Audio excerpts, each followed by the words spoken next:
Salut à tous, c'est BizBiz. Alors aujourd'hui l'épisode 408 du Zap Image. Comme d'habitude, je vous mets des images de foot, d'actualité ou des images anciennes. On en parle un peu et c'est parti. On va commencer et on va déjà regarder les résultats de cette 28e journée de Ligue 1. Et on peut voir que les deux premiers de Ligue 1 ont gagné. Donc le PSG soit imposé 2-0 à 3. Donc c'était samedi à 17h. Et vendredi, l'AS Monaco sont imposés 2-1 face aux Girondins de Bordeaux. Donc bonne opération pour les deux premiers. Et sinon on voit que Lyon et Marseille ont un peu fait du surplace. Parce que Lyon a encore un match nul pour eux, je crois, sur leurs 6 derniers matchs. Ils ont pris seulement 3 points. Donc voilà, pour espérer la deuxième place pour la Ligue des Champions l'année prochaine, ça va être compliqué. Et Marseille, hier, un partout face au FC Nantes. On en reparlera un petit peu après, parce que Marseille, quand même, ont arraché le match nul, parce qu'ils ont marqué à la 94e minute face à Nantes. Ensuite, jeter un coup d'œil au classement. Donc toujours un premier PSG, 74 points. Deuxième AS Monaco, 60 points. Troisième Marseille, 56 points. Donc il commence déjà à un trou entre Monaco et Marseille, 4 points d'écart. Et Lyon, vraiment à la traîne, 9 points quand même de retard par rapport à Monaco. Ensuite, on va revenir sur le match entre Marseille et le FC Nantes. Donc j'ai pas vu le match, je vais pas vous mentir, mais il y a eu beaucoup de débats sur ce match-là. Déjà que les Nantais auraient fait pas mal de fautes pour essayer de casser le rythme du match. Et on peut voir une déclaration à la fin du match. Ranieri, il a dit: je pense que Dimitri Payet doit rendre la balle à la fin. Il y a des joueurs classe, gentleman, d'autres qui gardent le ballon au lieu de le rendre. Mais encore une fois, c'est le football, parce qu'en fait, en fin de match, voilà, le gardien de Nantes aurait mis la balle en touche parce que son joueur aurait été blessé. Donc après, les Marseillais n'auraient pas rendu le ballon. Donc c'est pour ça qu'ils ont un petit peu gueulé Ranieri. Donc Payet, il a répondu, il a dit les propos de Ranieri: je suis un joueur fair play, mais il ne faut pas trop pousser non plus. Quand je vois le gardien et le défenseur qui s'allongent sans contact, et à un moment donné, il faut arrêter, nous on a joué, et puis voilà, et dire qu'il y a une justice. Donc voilà ce qu'a répondu Dimitri Payet à Ranieri. Ensuite, pour continuer sur ce match-là, on voit que l'Olympique de Marseille hier n'a pas été aidé par l'arbitre, parce que déjà, regardez la grosse faute de Palois sur Rolando. Donc l'OM aurait dû bénéficier d'un penalty. C'est vrai que là, normalement, il y a péno. Et même d'un deuxième penalty, parce que regardez la main dans la surface de Diego Carlos, non sifflé par Anthony Gauthier. Donc je ne sais pas ce qu'il faisait l'arbitre, parce que voilà, regardez, on voit clairement qu'il touche le ballon de la main. Donc normalement, ça aurait été penalty. Et dommage pour l'Olympique de Marseille. Ensuite, regardez les stats de Florian Thauvin cette saison en Ligue 1. Donc je crois cette saison, c'est sa meilleure saison Florian Thauvin, si on regarde les stats depuis qu'il est footballeur professionnel. Donc c'est lui encore qui a marqué le but pour l'OM à la 94e minute hier soir. Donc en tout, 28 matchs, 16 buts et 10 passes décisives pour Florian Thauvin en Ligue 1. Donc vraiment grosse saison pour lui. Ensuite, une triste nouvelle, on peut voir que le capitaine de la Fiorentina, David Astori, est décédé d'une crise cardiaque cette nuit. Enfin, c'était avant-hier dans sa chambre d'hôtel à Udinese où l'équipe devait jouer hier. Il avait 31 ans. Donc je vais pas vous mentir, je le connais pas trop, David Astori. Je sais juste que c'était le capitaine, bien sûr, de la Fiorentina. Bonne équipe en Italie. Donc lui, il était aimé par tout le monde, par ses coéquipiers. Il y a pas mal de gros footballeurs qui ont fait des hommages par rapport à lui. Je vous le dirai juste après. Donc voilà les gars, vraiment courage à toute sa famille, à tous ses coéquipiers, tous ceux qui étaient proches bien sûr du joueur. Ensuite, on continue avec David Astori. On peut voir que la ville de Florence, donc c'est où la Fiorentina bien sûr joue, a annoncé un jour de deuil en hommage à David Astori. École, commerce, etc. seront fermés le jour de ses funérailles. Donc voilà, là-bas c'était quand même quelqu'un de vraiment connu, quelqu'un vraiment, on peut dire, d'aimé par tout le monde. N'oublie pas qu'il là-bas il était impliqué dans pas mal d'œuvres de charité. Donc c'est pour ça que le maire a voulu mettre un jour de deuil en hommage à David Astori. Donc voilà les gars, courage bien sûr à tout le monde. Ensuite, on continue avec David Astori. On peut voir une déclaration de l'ancien coéquipier de David Astori après OM Nantes. Donc c'est le gardien du FC Nantes hier soir. Il a dit: c'était le pire jour de ma vie.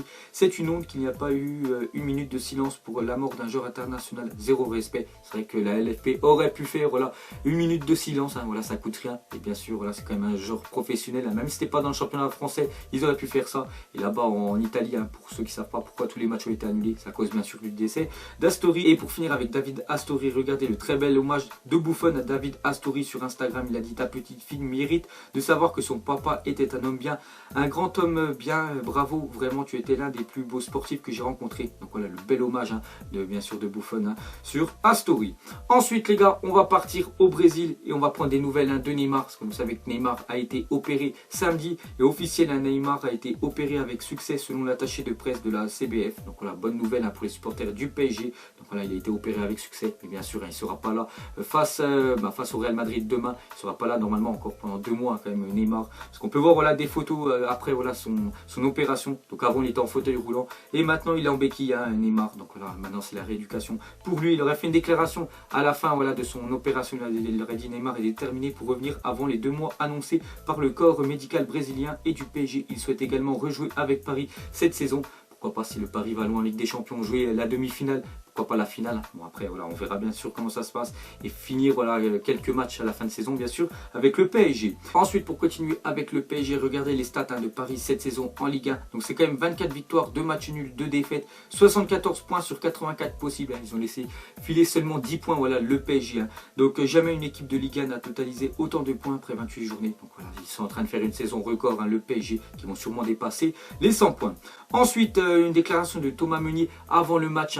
Voilà, face au Real Madrid, demain c'est le gros choc en Ligue des Champions. Il a dit: l'absence de Neymar n'a aucun impact pour moi. On n'a pas d'excuses quand on a un groupe comme ça, avec ou sans Neymar. Donc voilà, pour Meunier, que Neymar soit là, c'est toujours mieux, c'est toujours un plus pour le PSG. Mais s'il n'est pas là, l'effectif du PSG, bien sûr, peut battre le Real Madrid demain et surtout les éliminer dès les huitièmes de finale. Ensuite, on va parler de l'adversaire du PSG. Donc c'est le Real Madrid qui jouait samedi face à Retafe et du travail bien fait. Donc Ronaldo a bien préparé le PSG. Pourquoi? Parce que Ronaldo a encore inscrit un doublé. Donc le Real s'impose avant d'affronter Paris grâce à un doublé de Ronaldo et un but de Gareth Bale. Donc voilà, ça va plutôt pas mal quand même ces derniers temps pour le Real Madrid. Donc 3-1 face à Retafe. Et c'est surtout voilà, faire un bon résultat pour préparer le match voilà, demain soir face à Paris. Ensuite, on continue avec Cristiano Ronaldo qui a marqué au moins 30 buts minimum pour la 9e saison consécutive. Donc voilà, avec son doublé qu'il a marqué samedi. Donc actuellement, il a 30 buts sur toute compétition confondue. Ça fait quand même depuis l'année 2009-2010 qu'à chaque fois, il marque au moins 30 buts chaque saison. Je vois que sa saison, il avait marqué le plus de buts. Je crois que c'était la saison 2014-2015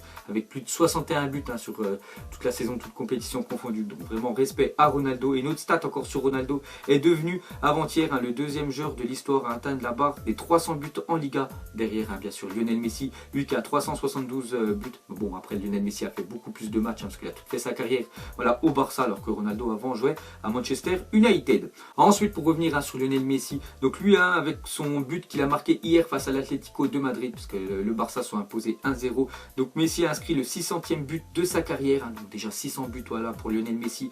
Donc 539 avec Barcelone et 61 avec l'Argentine. Donc on peut voir qu'en tout il en avait marqué 372 voilà, en Liga et tout le reste ça a été en Coupe d'Europe, tout ça. Donc vraiment respect à Messi, déjà 600 buts dans sa carrière. Et regardez le magnifique but voilà, qu'il a marqué et surtout les 3 derniers buts qu'il a marqué avec le Barça. C'est tout simplement sur 3 coups francs et le but hier face à l'Atlético de Madrid où Oblak ne peut même pas aller la chercher parce qu'elle part en lucarne. Donc vraiment Lionel Messi, je suis en train de me poser la question. Je crois bien que c'est le meilleur tireur de coups francs bien sûr de l'histoire du football. Et pour finir avec le Barça, il y a quand même une mauvaise nouvelle hier, même s'ils ont gagné face à l'Atlético de Madrid. C'est quand même qu'ils ont perdu sur blessure. Andrés Iniesta, victime d'une déchirure à une cuisse, sera forfait au moins 3 semaines selon le journal Marca. On sait que la semaine prochaine il y a le retour face à Chelsea. Il y a quand même des matchs importants voilà, pour le Barça. Il y a aussi la finale de la Coupe du Roi face au FC Séville. Donc mauvaise nouvelle quand même pour le Barça. Et pour finir avec le championnat espagnol, on va jeter rapidement un coup d'œil au classement. Et avec cette victoire, le Barça voilà, s'envole 69 points. Atlético deuxième 61 points. Donc ils ont fait un creux voilà, par rapport aux deux. Ils ont joué l'un contre l'autre hier, 8 points d'écart. Real 3e et Valence 4e. Ensuite, à parler d'Antoine Griezmann, a inscrit autant de buts, 4. Voilà, c'était face à la Ganes, un dernier coup en 67 minutes, que Karim Benzema cette saison en championnat. Donc voilà, je pense que c'est une stat quand même qui doit faire mal à Benzema. Donc un Griezmann en 67 minutes, plus de buts que Benzema depuis le début de saison. Alors que Benzema, quand même, c'est un numéro 9. Il joue voilà, dans la meilleure équipe de la planète. Si on regarde le nombre de Ligue des Champions remportés, il a marqué seulement 4 buts cette année, Benzema. Donc je pense quand même que c'est sa dernière année du côté de Madrid. Ensuite, on part du championnat espagnol, on va aller dans le championnat anglais. On va commencer avec Arsenal. Donc je les avais pronostiqués, moi et mon frère, sur la vidéo de samedi matin, sur les pronos qu'on met sur tous les 5 gros championnats. On avait dit qu'on les voyait pas gagner et ça a été chose faite. Pourtant, ils jouent face à un promu Arsenal. Donc c'est Brighton qui sont imposés 2-1 voilà, chez eux. Donc 4e défaite consécutive pour Arsenal en pleine crise. Donc voilà, trop une équipe irrégulière. On vous l'avait dit, bien sûr qu'Arsenal c'était trop irrégulier. Une équipe, on peut dire médiocre. Ils ont des bons joueurs, mais ils n'arrivent pas voilà, à jouer ensemble. Et regardez les résultats, encore une défaite pour eux. Ensuite, on continue avec eux. On peut voir que c'est quand même 4 défaites consécutives pour Arsenal. 8 défaites en 2018 pour 4 victoires et 2 matchs nuls. 6e de Première Ligue, désormais à 5 points de la 7e place. Donc s'ils continuent l'année prochaine, ils seront pas encore une fois en Ligue des Champions. Ensuite, on va parler d'un autre club qui va beaucoup mieux qu'Arsenal. C'est Liverpool qui sont imposés 2-0 face à Newcastle. Et Mohamed Salah qui est en train de faire une saison énorme avec Liverpool. Liverpool vient d'inscrire son 26e but de la saison avec Liverpool en 39 rencontres disputées. Aucun joueur du top 5 européen n'a fait mieux. Donc voilà, respect pour Mohamed Salah. Ensuite, on va parler encore d'une autre équipe voilà, en Angleterre. C'était le choc. C'était entre Manchester City, toujours leader voilà, de la Première Ligue, et qui conforte cette première place, qui se sont imposés face à Chelsea, les 3e. Donc 1-0 fin du match. Les Citizens de Guardiola s'imposent face aux Blues de Conte. City se rapproche encore un peu plus du titre. Donc je crois qu'il leur manque plus que 3 ou 4 victoires voilà, pour Manchester City, pour être champion d'Angleterre cette année. Ensuite, on va partir d'Angleterre, et cette fois-ci, on va aller dans le championnat chinois, parce qu'il y a pas mal de footballeurs qui ont fait leur début voilà, ce week-end. On va commencer déjà avec celui de Bakambu. Donc pour sa première dans le championnat chinois, Cédric Bakambu et le Beijing Guan, donc c'est son club, se sont lourdement inclinés 3-0 face au Shandong Luneng. Donc voilà les gars, il a été titulaire, donc pas de but pour Bakambu. Bon après voilà, il peut se conforter parce qu'il touche quand même le triple du salaire que ce qu'il touchait à Villarreal. Et un autre joueur qui faisait ses débuts voilà, dans le championnat chinois, donc c'est Ferreira Carrasco, l'ancien joueur de l'Atlético de Madrid. Il y a aussi Nicolas Gaitán, aussi un joueur de l'Atlético de Madrid, qui est parti voilà, dans ce club là en Chine, je ne me souviens même plus c'est lequel. Et on peut voir qu'ils sont quand même inclinés pour leur premier match 8-0. C'est une sacrée gifle. Et on peut voir même les buteurs voilà, du 8-0. Il y avait Oscar, l'ancien joueur de Chelsea qui a mis un triplé. Il y avait aussi Hulk, voilà, ancien joueur voilà, du côté de l'Europe, du côté de Porto. Donc voilà, grosse défaite pour Carrasco. Et regardez les ballons qu'il a touchés lors de ce match, voilà, lors de cette défaite 8-0. Donc pas mal sur le rond central. Voilà, c'était pour faire les engagements. Ensuite, officiel, Wesley Sneijder met un terme à sa carrière internationale. Donc pour ceux qui ne savent pas, déjà il joue plus à Nice. Il est parti dans le championnat du Qatar. Il joue là-bas. Bon après voilà, le niveau du Qatar, enfin le championnat est plutôt on peut dire faible. Donc il met un terme à sa carrière internationale. En plus les Pays-Bas ne sont pas qualifiés pour la Coupe du Monde. Donc voilà, les Pays-Bas et Sneijder, c'est fini. Ensuite officiel, l'Allemand Félix Bridge arbitrera PSG Real Madrid ce mardi. Donc parce qu'au match aller, voilà, l'arbitre était plutôt, on peut dire, moyen. Donc cet arbitre-là, c'est l'arbitre qui avait arbitré la finale de la Ligue des Champions l'année dernière entre le Real Madrid et la Juventus. Donc ce sera lui, les gars, demain au sifflet. Ensuite, on va parler de Iker Casillas qui dispute sa dernière saison avec le FC Porto. Donc Marquez, le directeur de la communication de Porto, il a dit: le contrat de Casillas prend fin à la fin de saison. C'est un contrat très cher. Cela nous permettra de libérer plusieurs millions d'euros. Donc c'est vrai qu'il coûtait vraiment très cher, Casillas, ancien gardien voilà, du Real Madrid. Mais bon, à Porto, c'est vraiment plus compliqué. Là. Bon, après, c'est pas le même championnat, bien sûr. C'est pas la même équipe à Porto et le Real Madrid. Donc voilà, dernière saison pour lui au Portugal.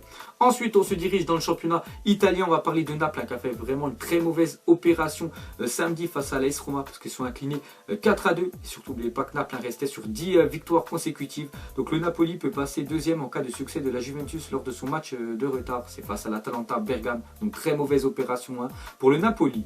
Ensuite, une déclaration du recruteur de Chelsea, donc qui s'appelle Guy Hilton. Donc il a dit: Thauvin, je ne pense pas qu'il soit capable d'aller plus haut que Marseille. En Angleterre, ça a été un échec quand il a joué à Newcastle. Donc voilà la déclaration du recruteur de Chelsea. Voilà, Thauvin il est très bien en France, mais dès que le niveau, on va dire le championnat est un peu plus élevé, comme le championnat anglais, ben voilà, il n'a pas du tout sa place. Ensuite, officiel, l'assistance vidéo sera utilisée durant la Coupe du Monde 2018. Donc c'était la question de fin que j'ai mis samedi, parce que c'est normalement le verdict devait tomber samedi. Donc j'ai vu pas mal de réponses quand même qui étaient pour, mais moi je suis pour les gars, l'assistance vidéo, et c'est officiel, il sera utilisé pendant la Coupe du Monde, comme ça évitera pas mal d'erreurs d'arbitrage. Ensuite, on va partir en Turquie. On peut voir le record qui a été établi ce week-end. Donc Gomis devient le premier joueur à inscrire un quadruplé avant la mi-temps d'un match de championnat turc au 21e siècle. Donc déjà quadruplé, c'est 4 buts, et surtout il les a marqués les 4 en première mi-temps et les 4 en 33 minutes. Donc vraiment Gomis, les gars, impressionnant.